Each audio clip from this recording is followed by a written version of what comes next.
Hey guys, it's Carther, and I just finished pulling a TCGPlayer Direct reimbursement invoice. This one is just over 1,000 cards.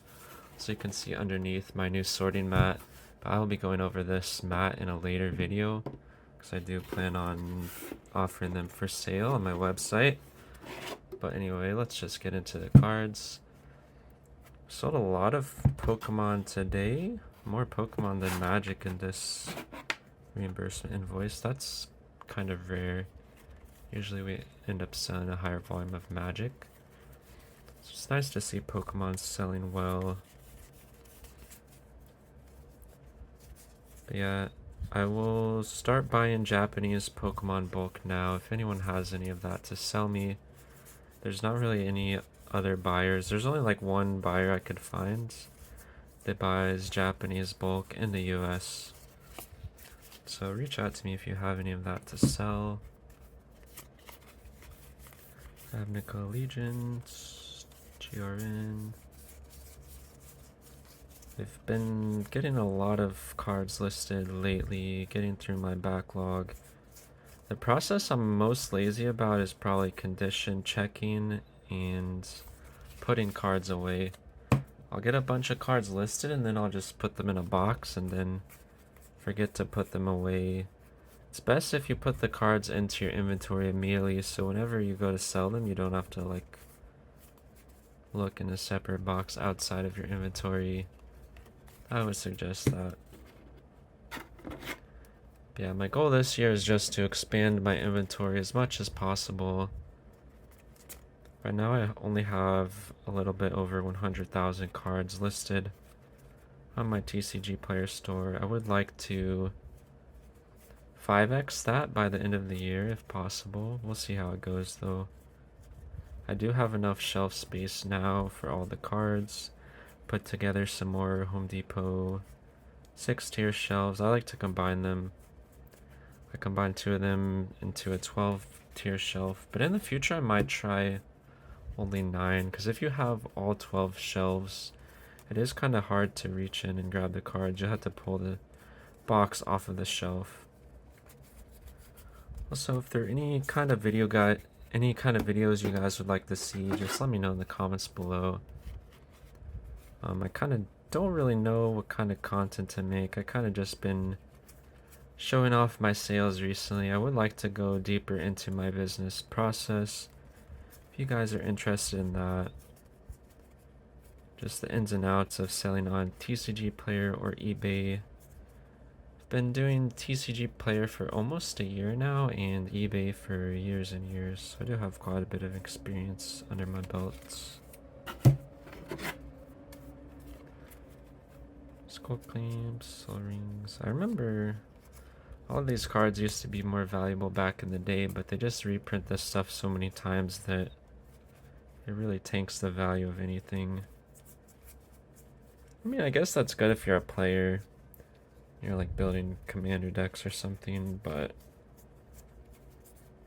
it's kind of unfortunate if you have paid higher prices for the cards and then WotC reprints it 10 times and now you just look dumb for purchasing it early.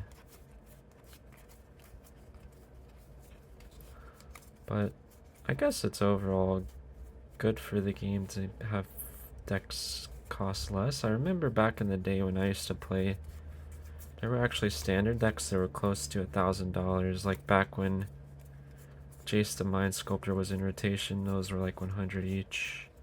Then you had all the fetch lands and stuff. So, pretty sure the game is a lot more affordable nowadays. Alright, moving into Pokemon. Let's see what we have. A lot of trainers as usual. Crown Zenith.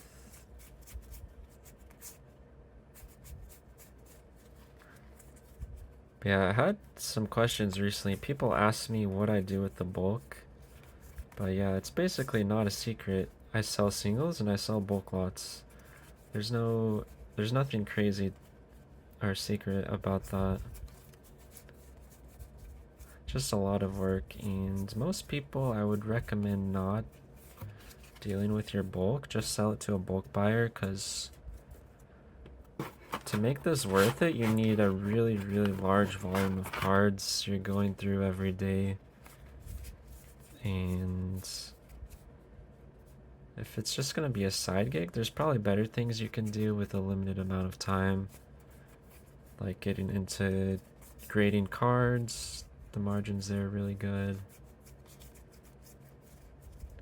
for a less amount of time spent. I like to do both.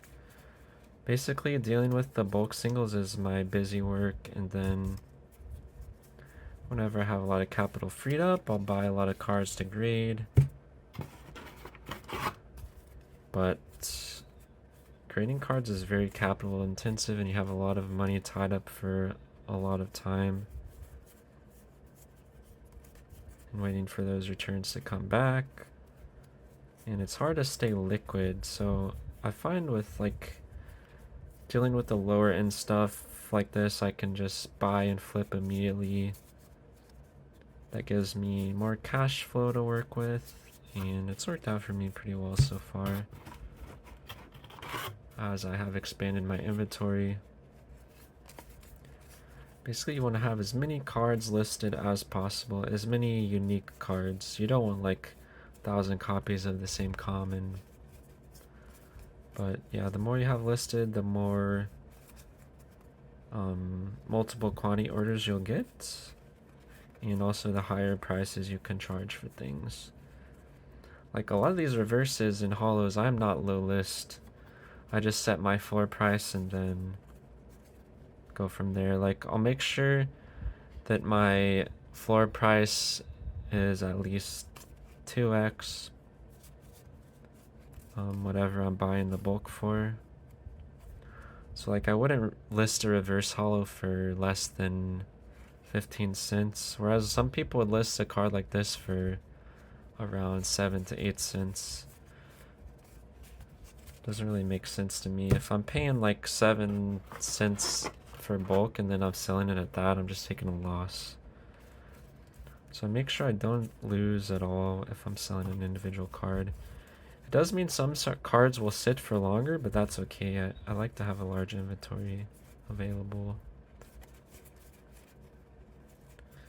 A lot of hollows and reverses. Those always sell really well.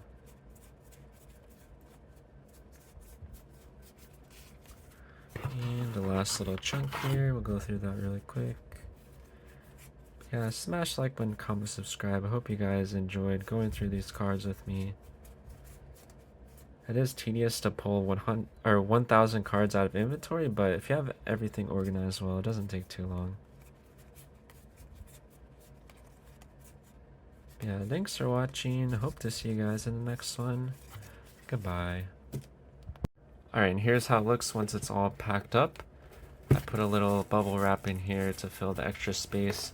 These are 800 count BCW boxes. They can fit almost 1,200 cards, which is pretty weird. I don't know how they measure the count of the boxes. Are they using like thicker cards or something? But yeah, I just take the invoice and then I'll fold it over the top. They say not to ship just the cards in the BCW boxes like this, but I've literally done this dozens of times and never had any cards get damaged this way. So I think it's fine. As long as you make sure the cards aren't like shifting a lot, that's how they'll get damaged. Or, I mean, I guess sometimes the boxes could just get completely smashed, but you just kind of hope that doesn't happen.